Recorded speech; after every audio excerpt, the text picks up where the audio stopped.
তুমি জিজ্ঞাসা করলে, আচ্ছা রোদ, তুমি বৃষ্টি ভালোবাসো?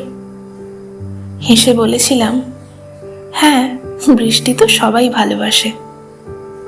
তুমি মৃদু হেসে বললে, না, তাহলে তো সবাই বৃষ্টিতে ভিজত। আমি মজা করে জিজ্ঞাসা করলাম, বৃষ্টিতে ভিজে যদি অসুখ করে তুমি সারাবে?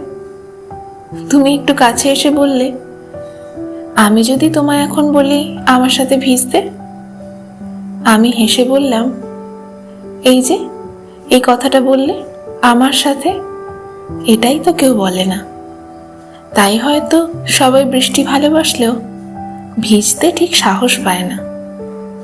তুমি তখন ধীরে বললে, এই জন্যই হয়তো আমি বৃষ্টি যতটা না ভালোবাসি, তার চেয়েও বেশি ভালোবাসি আমার রোদকে।